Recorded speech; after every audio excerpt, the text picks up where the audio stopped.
Davies dwi, a dwi'n gweithio fel cyfarwyddwr casgliadau ac ymchwil yn Amgueddfa Cymru. Stephanie Roberts ydw i, a dwi'n gweithio fel curadur celf hanesyddol yn yr Amgueddfa Genedlaethol yng Nghaerdydd. Mae Celf ar y Cyd yn partneriaeth eitha unigryw rhwng Amgueddfa Cymru, Cyngor Cyfeddydau Cymru a Llywodraeth Cymru.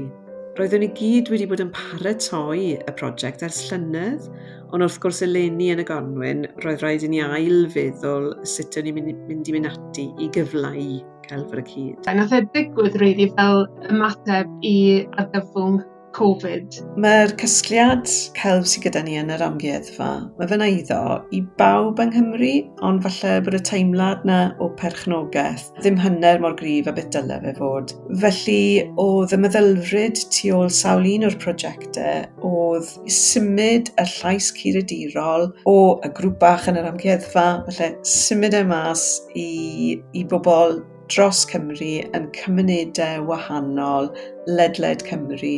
Y prosiect cyntaf dechreuon ni o dan ymbarel Celf ar y Cyd oedd yr prosiect Celf yn ysbytai, a oedd hwn yn ymateb i sawl ysbyty oedd wedi cysylltu â ni. Felly wnaethon ni gweithio gyda byrdde iechyd o gwmpas Cymru, yn gweithio gyda nhw i ddethol delweddau o'r casgliad cenedlaethol, o'r casgliad celf, i fynd i fyny yn yr ysbytau maes newydd, fel bod gan pobl rhywbeth sydd ddod â rhywfaint o lliw a rhywfaint o bywyd i'r amgylchedd, sydd rili yn gallu bod yn lle eitha diflas i fod. Felly beth ni wedi bod yn neud yw ymgysylltu gyda'r staff a'r doctoried ym mhob un o'r ysbytau hyn, i ofyn iddyn nhw beth maen nhw'n meddwl fydd yn gweithio, beth sy'n bwysig iddyn nhw. Felly oedd Bwrdd Iechyd Hywel Dda wedi dod yn syth ato ni a just gofyn beth oedd y posibiliadau. Felly, o'n i'n hapus a falch iawn bod ni'n gallu ymateb, a y prosiect cyntaf ni'n gymarol syml. Wnaethon ni dewis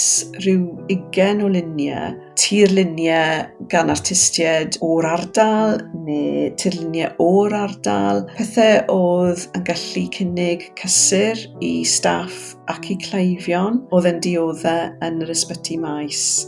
Mae celf yn helpu ni cofio pwy ydyn ni ac o ble ni'n dod, ac yn helpu ni ymgysylltu nôl gyda gwraidd o beth yw ei fod yn fyw. Enghraifft, gyda ysbyty y Seren yn Mhen-y-bont, beth oedd yn dod mas yn rili gryf, oedd y staff eisiau gweld gweithiau oedd fel link gyda'r gymuned a gyda'r ardal lleol. Ail ffrwd Celf ar y Cyd yw Celf Cant, sydd yn rhedeg ar hyn o bryd ar gyfrif Instagram Celf ar y Cyd.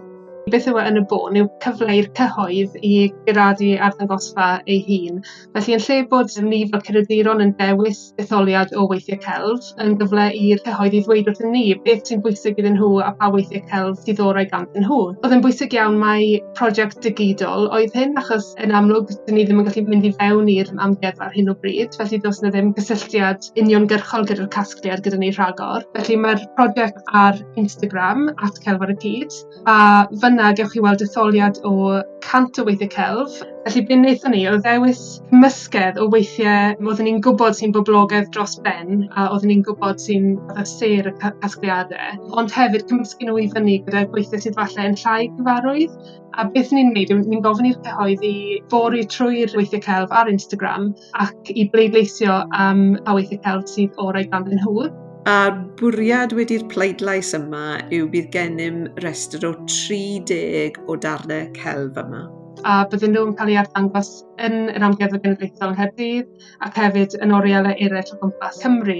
A'r trydydd ffrwd yw prosiect Cynfas, cylchgrawn AR-LEIN, sy'n cael ei gynhyrchu gan grŵp o pobl ifanc sy'n cydweithio gyda'r amgueddfa, felly y cynhyrchwyr Amgueddfa Cymru, a nhw sy'n cymryd y cyfrifoldeb ar gyfer creu cynnwys, nhw sy'n dewis pa pynciau maen nhw eisiau trafod. So, lansio mis Hydref fydd rifyn cyntaf Cynfas, a thema Hydref bydd bywydau diobwys am resymau amlwg, a wedyn bydd y rhifyn nesaf yn edrych ar iechyd a lles yng Nghelf. Ond hefyd mae yna gyfle i eto bod ni'n gofyn i'r cyhoedd hefyd i cyfrannu i'r cylchgrawn. Y pwrpas fan hyn yw gallu siarad am celf mewn ffordd wahanol.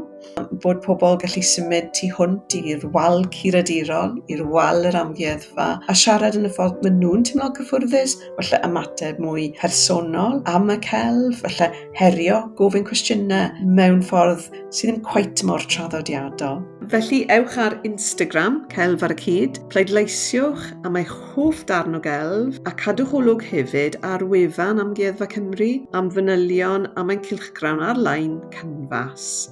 Wedi'r cyfan, eich amgueddfa chi yw i.